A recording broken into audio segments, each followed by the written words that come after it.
Selamat siang semuanya. Saya ingin menambahkan literasi yang singkat, padat, dan jelas serta bermanfaat, yaitu literasi tentang honorarium jasa advokat di Indonesia. Selama saya menyelam di bidang hukum dari tahun 2002 hingga 2023 ini, itu selalu saya mendapatkan apa yang membuat jasa advokat atau hukum itu kurang memuaskan, yaitu ternyata masalah honor. Apa sih itu honor?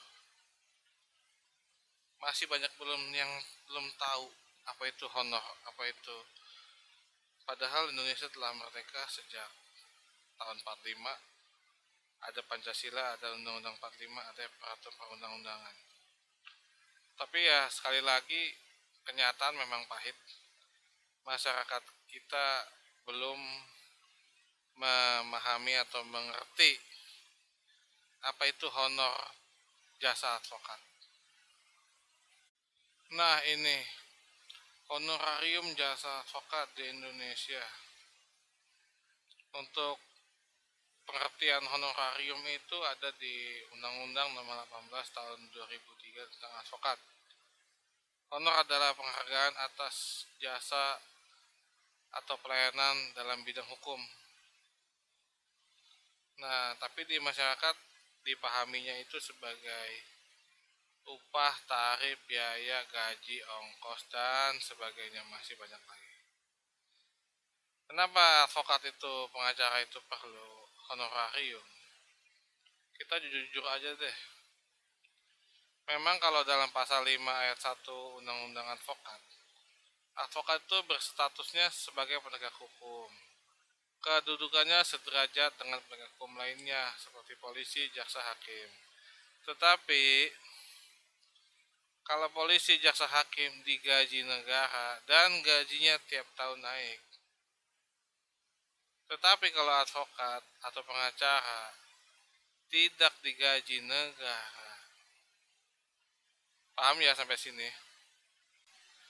Nah, ini selanjutnya mengenai besarnya honorarium atau besarnya honor yang diterima advokat atau standar yang dipakai. Di Indonesia berlaku 3, minimal, medium, maksimum.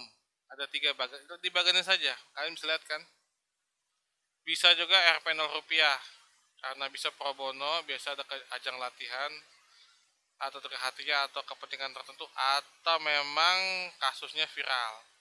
Jadi si advokat itu bisa langsung naik daun, bisa langsung disorot, kapan lagi. Tapi juga ada cara tidak dibayar kecuali menang kasus. Ini juga adalah klien-klien yang mungkin terlalu miskin ini, berarti ini. Honornya sendiri kalau medium itu bisa per jam, borongan, klien tetap yang tiap bulan, dan standar yang rata-rata di DKI ini atau Indonesia ini adalah 5 juta per 6 jam. Ini ada sumbernya nanti sumbernya di halaman selanjutnya aja. Nah, kalau advokat fee-nya itu yaitu biaya jasa profesionalnya aja. Tapi kan juga selama menjalankan jasa hukum itu kan ke pengadilan, ke kepolisian, ke kejaksaan, instansi-instansi pemerintah terkait, kan perlunya makan, minum, alat tulis, akomodasi, apalagi kalau luar kota, wajib ada hotel dan sebagainya. Nah, kalau terkait sukses fee, itu baguslah kalau kalian menghargai, karena ini 20% dari objek advokat fee atau gabungan dari advokat fee dan operasional fee. Ini biasanya kalau ngasih sukses fee ini pengacaranya atau advokatnya pintar, bagus, kliennya juga nggak pelit, royal, dan tahu diri. Nah, selanjutnya yang paling penting mungkin ini, tips pertimbangan memakai jasa advokat part 1. Karena perlunya nama advokat yang ada terkenal atau ada di medsos lah kan untuk kepercayaan klien kan. Kemudian cari beberapa nama advokat sebagai persiapan, takutnya mungkin advokat tersebut bersangkutan sibuk. Kemudian pertimbangkan komitmen jangka panjangnya, apakah bisa bisa dipercaya. Jangan sampai nanti sudah bayar hal yang nggak sesuai, omongan negatif di kemudian hari. Kemudian keempat, jam terbang pengalamannya. Semakin tinggi tentunya dia pendidikannya ya, semakin tinggi pengalamannya, semakin harganya juga semakin bagus lah ya. 5, kualitas dan profesional. Banyak yang saya ketahui ini hingga saat ini mengaku-ngaku advokat, kemudian dapat duit kabur. Banyak, banyak sekali. Karena memang mereka nggak punya tempat diamnya di mana, tidak tahu temannya siapa. Dan yang keenam, memiliki izin lisensi advokat yang sah. Ini penting sekali. Karena kalau dari izin lisensi kita bisa lihat mereka itu sah tidak sahnya. Kedua, jam terbangnya di situ juga kelihatan. Ketiga juga berarti mereka memang memiliki kompetensi. Karena kan kalau memiliki lisensi advokat itu mereka udah ikut ujian, udah ikut pelatihan, ikut kursus dan sebagainya. Dan pemagangan tentunya juga. Kemudian yang ketujuh, cari informasi calon advokat dengan lengkap seperti YouTube, Google dan sebagainya. Nah, di samping ini, inilah kantor kami, kantor LBH Gerakan Cinta Indonesia atau Gracia. Bisa sendiri ya, kantor kita begitu sangat sederhana, tapi saya pribadi bisa menjamin di sini semua orang jujur, orang baik, berintegritas tinggi. Lalu tips pertimbangan memakai jasa advokat part 2 adalah sesuaikan dengan poin 8 rumitnya perkara. Nggak mungkin dong perkara perdata kita tanya ke bidang hukum pidana. Terus kemudian pahami jenis masalah hukum yang dihadapi. Jika seputar perdata, carilah advokat ahli hukum perdata atau bisnis. Dan tak kalah penting poin 10, kedudukan wilayah jarak tempuh. Karena ini menyangkut biaya personal pengacara dan lama cepatnya penyelesaian kasus. 11, ini yang selalu dipermasalahkan, kondisi ekonomi klien, menyangkut fleksibilitas pembayaran. Sebenarnya banyak klien kaya juga sebenarnya bukan tentu makin royal, makin pelit. Saya katakan kenapa pelit? Baru-baru ini ada klien ya gitulah, saat ditawarkan, saat meminta harga gampang bisa diatur, ujungnya antah berantah ya kan. Itu namanya kita nggak tahu apakah dia terima, dia enggak, dia marah, dia kemahalan, ataukah dia cuman omong-omong doang, kita juga nggak tahu kan. Poin 12, meninjau tarif.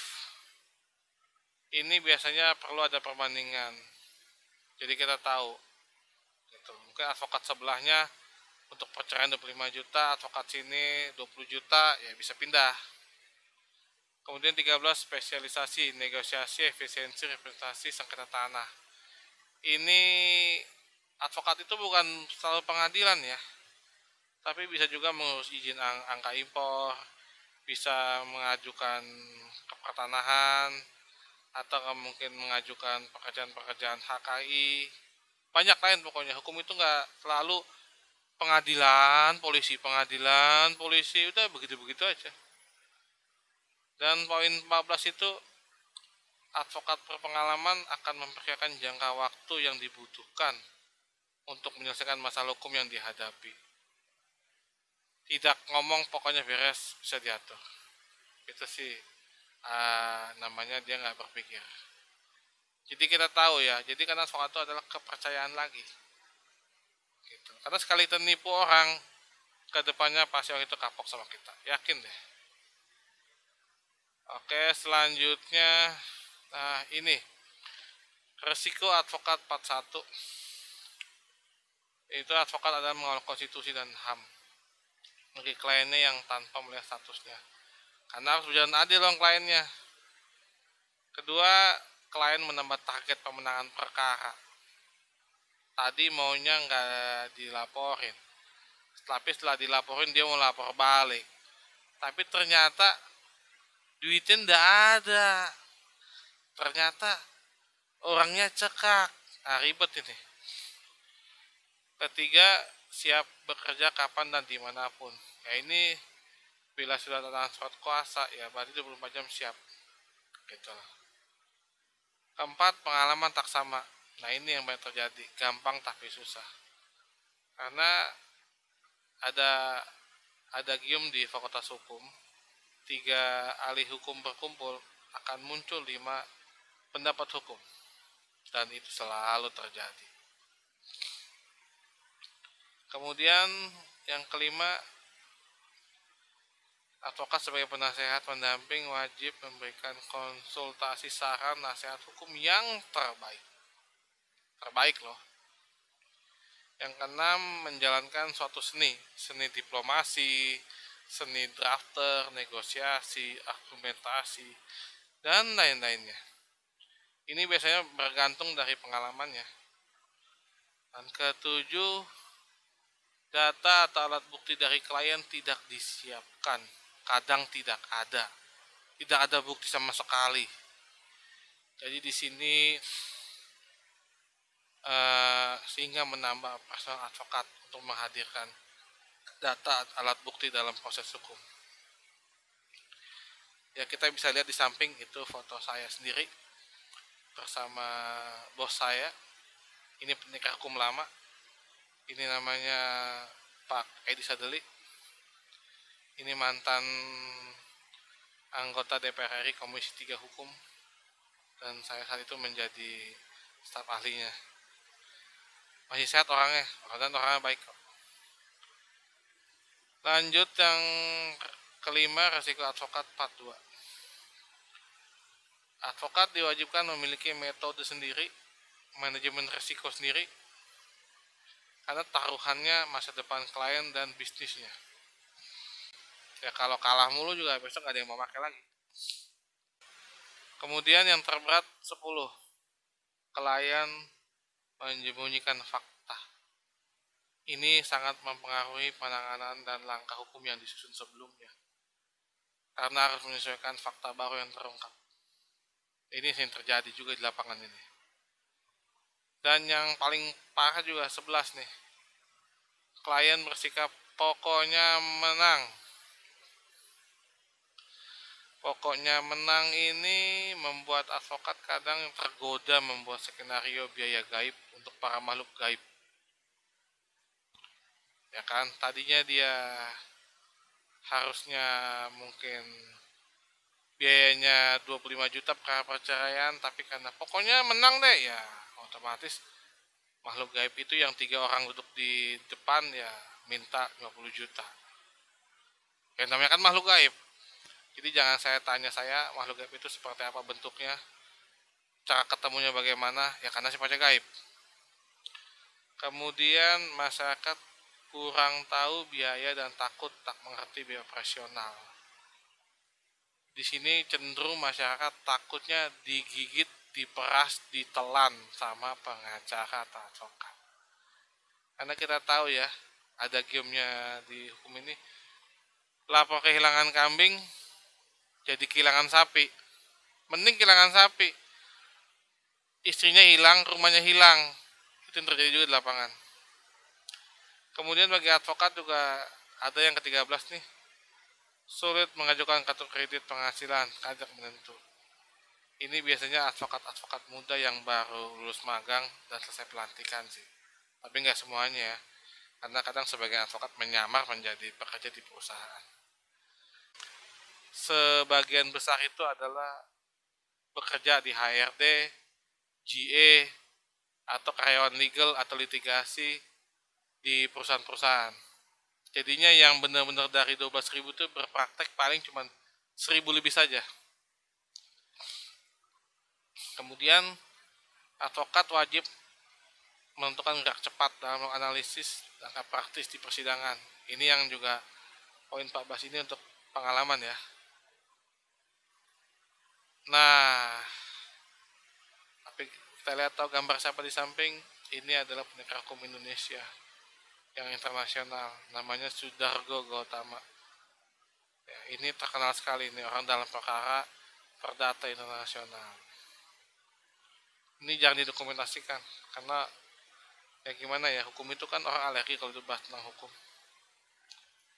Resiko advokat part 3. Nah, klien ini berada di penjara, ditahan di lapas atau di rutan sehingga pengen kebebasan mutlak jadi bayar mahal. Di sini advokat mesti bisa bermain tadi dengan dengan makhluk-makhluk gaib gitu. Uangnya hilang, nggak tahu yang ngambil siapa, tapi hasil nanti ada, kan namanya gaib. Kemudian poin 16, bertanggung jawab pembela menjunjung tinggi hak klien dengan praduga tak bersalah. Meskipun kita tahu klien kita salah, tapi kan kita juga ada haknya dia hidup, haknya di proses hukum, haknya dia dibela.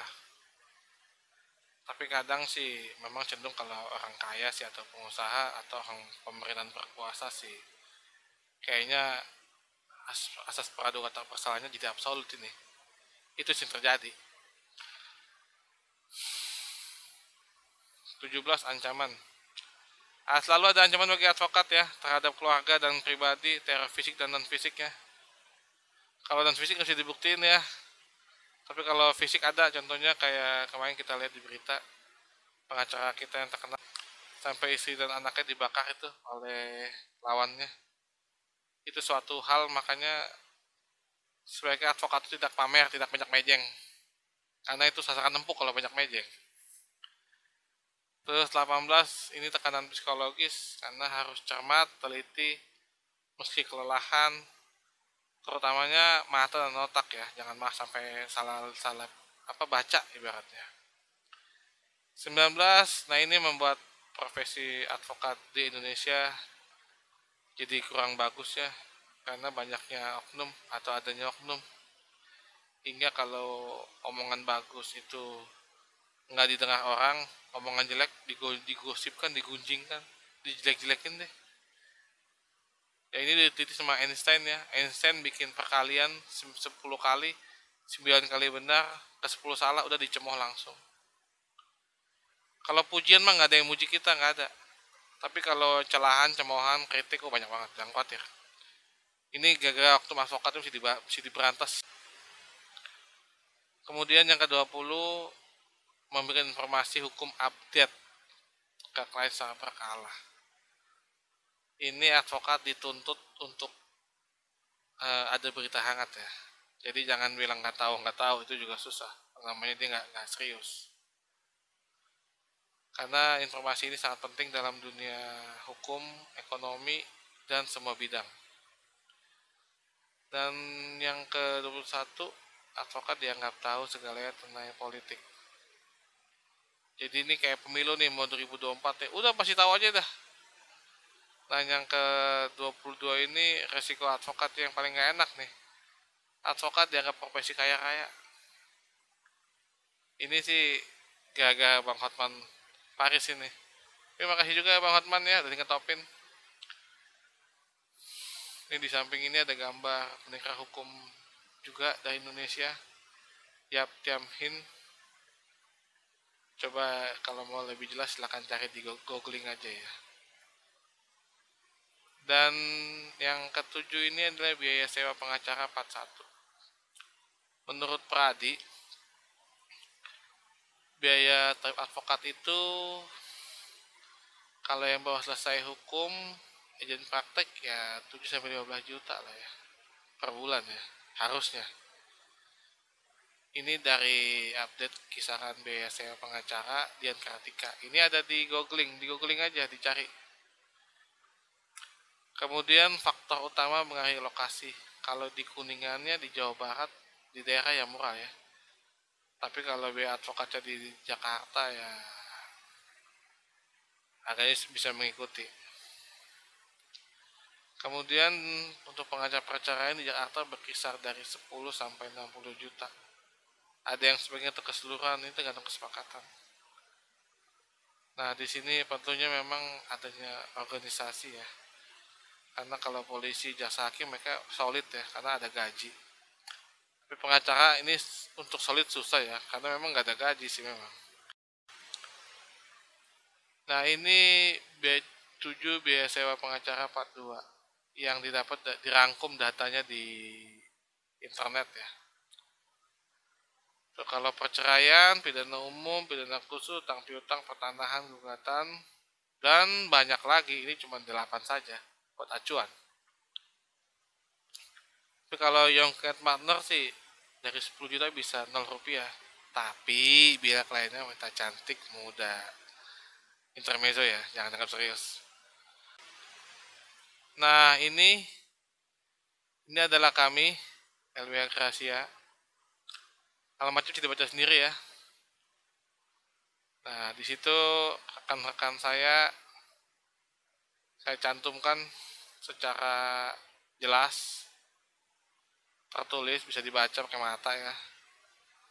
Ini adalah orang-orang yang berintegrasi, berdedikasi tinggi, bertanggung jawab. Jadi jika ada masyarakat mengenal orang-orang ini, beruntunglah Anda-Anda sekalian. Karena orang-orang ini menyelesaikan kasus dengan dedikasi tinggi. Bisa dibaca ya dari atas hingga bawah, dari ujung kiri ujung kanan ya. Oke, sekian dan terima kasih. Kalau kurang jelas bisa menghubungi kami atau WA atau apalah, cari cara lah kalau emang niat mau menghubungi mah. Oke, sekian dan terima kasih.